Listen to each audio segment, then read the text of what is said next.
Hello people, this is Eminem4J and we are starting the stream for today. Let's see, what do we have? So we are right now standing on a boat. Where are we in the map?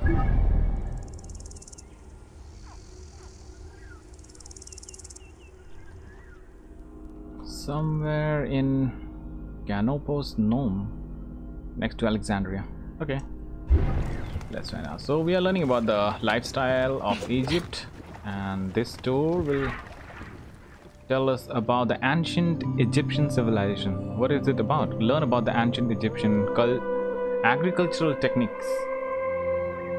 Okay.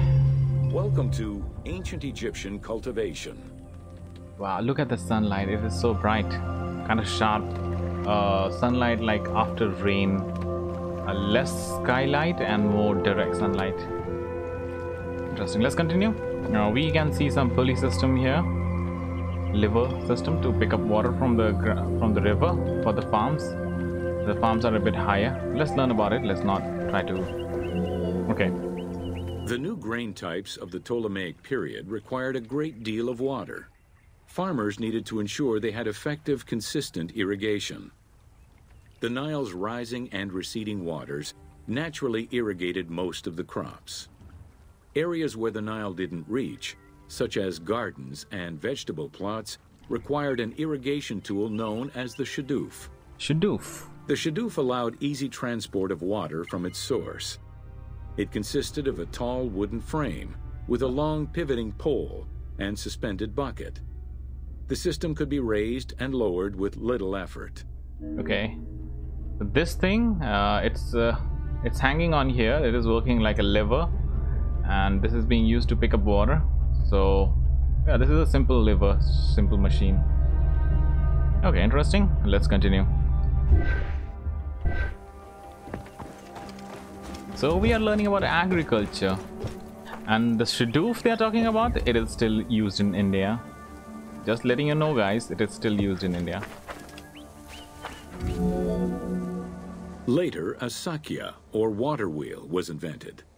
The sakya needed animals to turn the wheel, which rotated buckets through the water. It drew the water to an elevation of 3.5 meters and enabled a great deal of control over the irrigation process.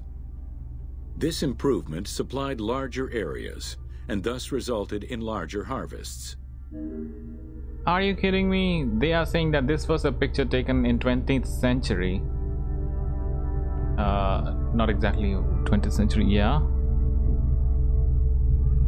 So like 20th century is the 1900s and 1800s. Oh, that's okay. I'm so sorry. But yeah, but it is pretty old, and yeah, Indian farmers haven't moved away from this. We still use this, like using animals, especially cows and bullocks, normally bullocks, to run the wheel to get the water for irrigation for the field. It's very common. So Indian farmers have not improved since then. This is a sad thing. The threshing process separated the grain from its husk. Workers would spread the ears on clean ground. Oxen, cows, or donkeys were then guided back and forth to trample the grain. This continuous movement worked the grain loose while preventing the animals from eating it.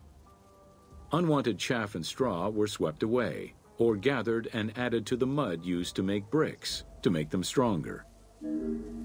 Okay, this system is not so common nowadays, but I have heard people, like farmers in rural areas in India, they used to use this, but not so much. They are not so much dependent on walking the animal on top of a grain, but they do it manually, like people do that on simple tools. Interesting. Like Egypt from that ancient time and India from today, almost the same. What are you doing, India? Winnowing was the stage where workers used wooden scoops to throw ears in the air. The wind carried off the chaff, leaving the heavier seeds to fall to the ground. This action was repeated until the undesired materials were sifted out. Grain waste was mixed with manure or other organic substances to produce brick-shaped dung loaves that could be easily burned. A standardized brick size enabled Egyptians to mass produce this byproduct and use it as a commodity. Okay, this is interesting. I would say this is way advanced than what farmers do here in India. Like they are selling it as a commodity. Here, farmers normally burn all the byproducts from farming and just pollute the air. We had it in the headlines a few years back that all the burning in the farm, like entire crops, the waste from the crops, it created a lot of smog. Transporting large amounts of grain required ships equipped to carry heavy loads. These goods were moved during the Nile's flooding season, when the river was deep enough for large ships. The transports stopped at checkpoints to accommodate customs and police controls, as well as for technical requirements and weather conditions. Okay, let's check this. Mural. People loading grains on a boat. Okay, now we see it. Okay, let's continue. What are they doing here?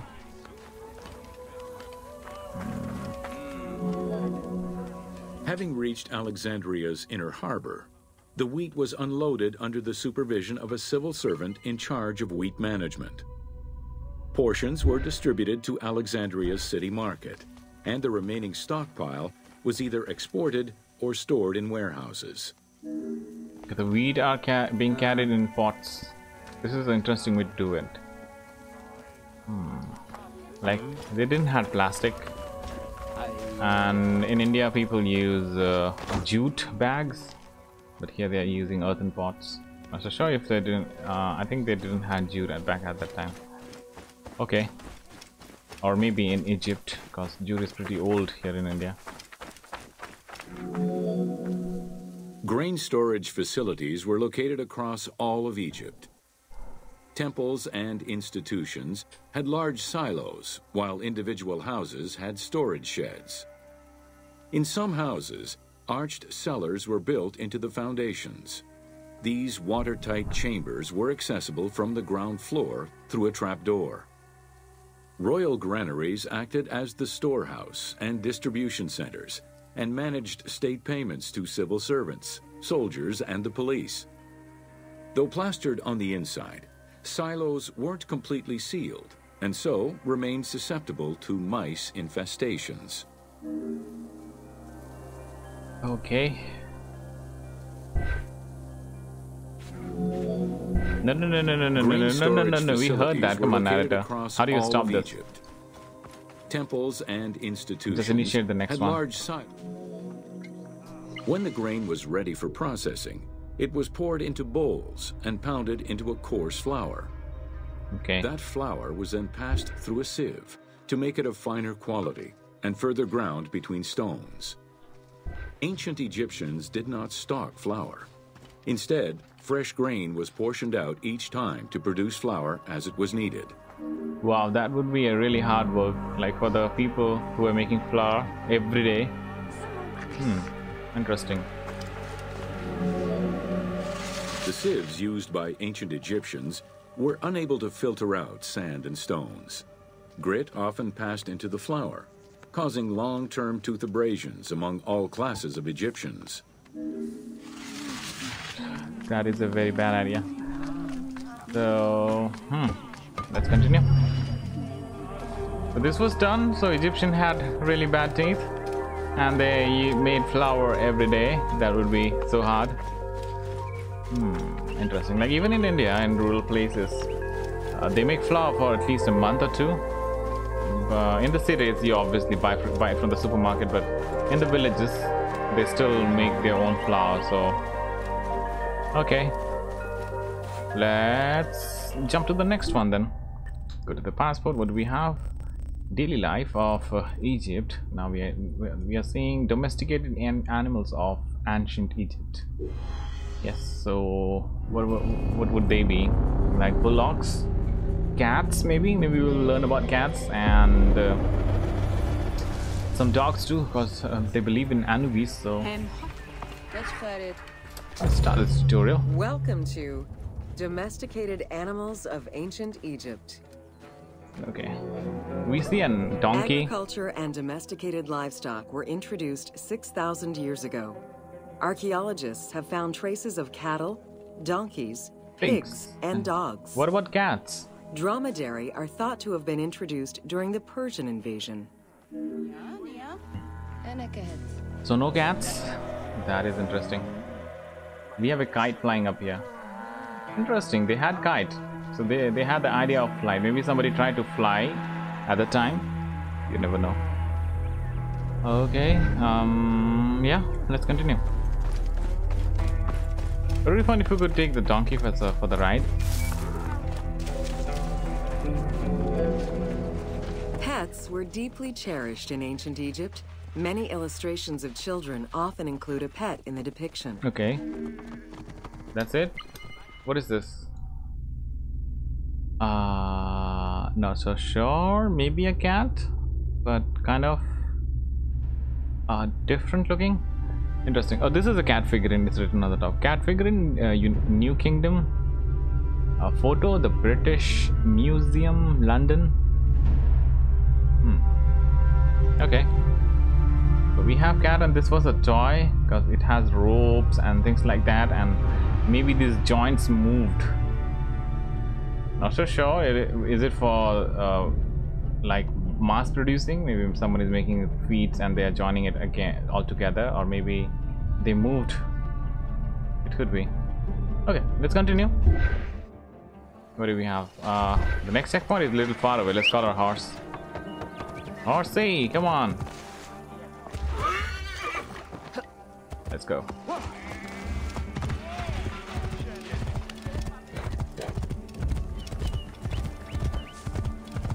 Okay, we are close. Whoa. One of ancient Egypt's most iconic animals, the cat, yes, wasn't adopted into their daily life until the Middle Kingdom. Since they were so highly capable of killing snakes and rodents, cats were present throughout every period. However, they only became pets sometime during the Middle Kingdom. Prince Thutmose, son of Amenhotep III, had his cat Tamu laid to rest in its own sarcophagi. Okay, they really love the cat. Let's check out this artwork. This one is beautiful. I don't know if it is a restored one or somebody remade it, but if it's the original, it is very, very beautiful. I would like to meet the illustrator who made this. Interesting. So this is ATI and wife receive offering from their children.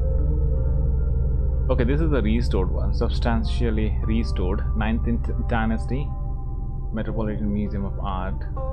Yeah, it looks way beautiful to be that ancient. It definitely had some modern touch here. Yeah, this is the restored one. Lost its value.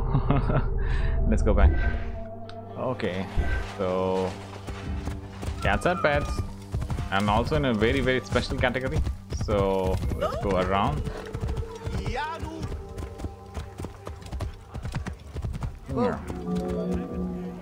The earliest reference to dogs dates back to 5000 BCE. They were popular pets as they helped hunters and protected herds. They were closely linked to Anubis, the jackal-headed god. Baboons, monkeys, and even falcons were tamed as pets. Baboons? Each was mummified and buried with as much ceremony as any family member. Baboon as a pet. I hope they didn't learn that it was a bad idea from from an accident. Okay, so who is this? Industry Cafino says regards my friend. Hello, how are you doing? Thank you for joining in, my friend.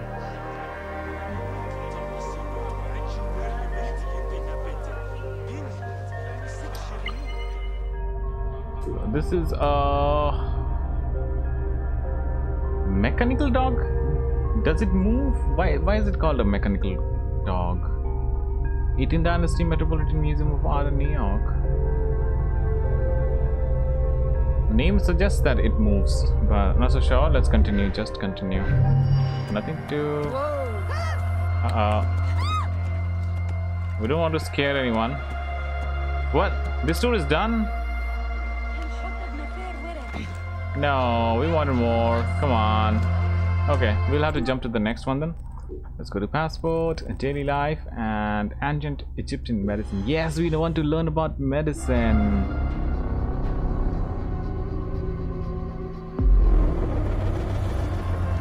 Like we have read somewhere that they operated people in Egypt, like if they had bad injuries, to stop blood they used to make stitches, and they also tried to fix broken bones.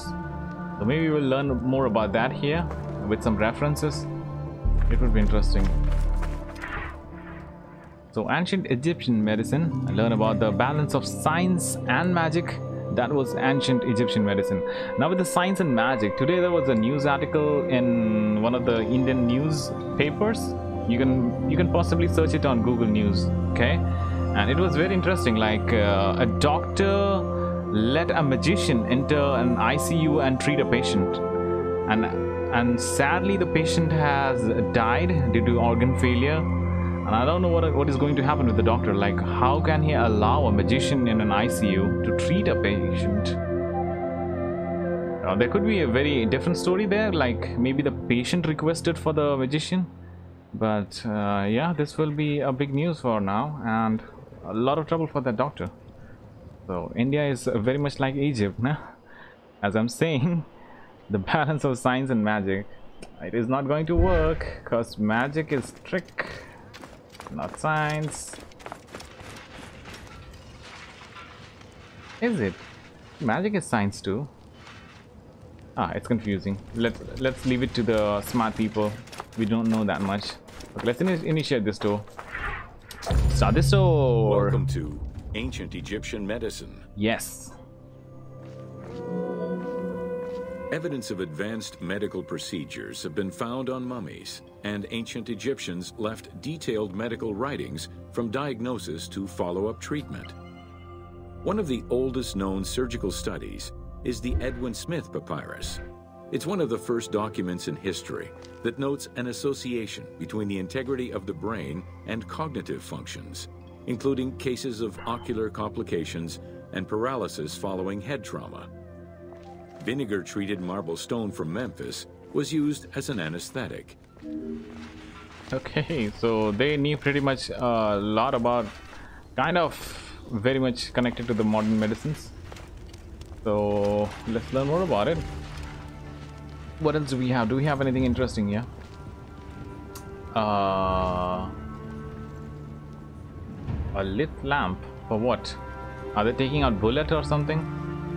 It looks like this is a table for operating, like with the tools. Okay, let's start the next checkpoint. Another similar document, the Ebers Medical Papyrus, is over 20 meters long and 30 centimeters wide. Okay. It details treatments of 48 surgical cases. Surgical and contains cases? 877 paragraphs describing various diseases. Alongside accurate and factual scientific approaches, the papyrus has more than 700 magic formulas and incantations to ward off demons and disease. This demonstrates how ancient Egyptians believed in a harmonious balance between religion and science. Okay, harmonious balance. I think that is good in a way, until someone dies of magic. But that was ancient Egypt. They were doing whatever they were doing, they were too advanced. So it's alright. But in today's world, it will be a disaster. Like it has been a disaster, like in the article I said about the thing that has happened with the doctor in India. Okay, so Ebers Papyrus, so things are written, we can't read it, so let's keep it. Okay, so over here, right? Let's go. Remedies were considered as medicine and carried by doctors and priests. Okay. Village doctors often had another job alongside their medical duties and the preparation of medicines. So they were quite doctors. A cure for blindness was made of fermented honey, ochre, and coal. The science behind it was that honey functioned as an antiseptic and antibacterial, while ochre would reduce the swelling. All of their knowledge did not always suffice. Yeah, that would not Ramses work. II died of an infection caused by an abscessed tooth. Oh no, maybe he ate that flour they were making with the stone chips in it. That is bad. Very, very bad. Okay, but he died because of that. Interesting. Like he had a really bad injury then. Okay, let's look at this. What is this? This is the ointment box. 570 to 526 BCE. Metropolitan Museum of Art. That is a very beautiful ointment box. I think it will cost more than the actual medicine. Maybe this was for the royal people like the pharaoh, and yeah, maybe. Or maybe all the Egyptians were rich at the time. Or maybe it wasn't at all costly. And the store is complete. No, we were loving it. Why? Why? No. What about operations? We wanted to see some. Like he's doing something here. It's making medicine. Okay. Let's jump to the next one. Maybe the next one will have something for us. We'll have to do that. No way out. Okay, let's go to the passport and initiate leather and linen in ancient Egypt. Should we do this? No, let's keep it the as we are doing every day, like 3 sets and however time it takes, and let's keep it shorter than 1 hour. So we'll do these the next day, and yeah, that's it guys. We are ending the stream for today, so sorry, we'll have to cut it short, and see you back again tomorrow. Bye bye for today.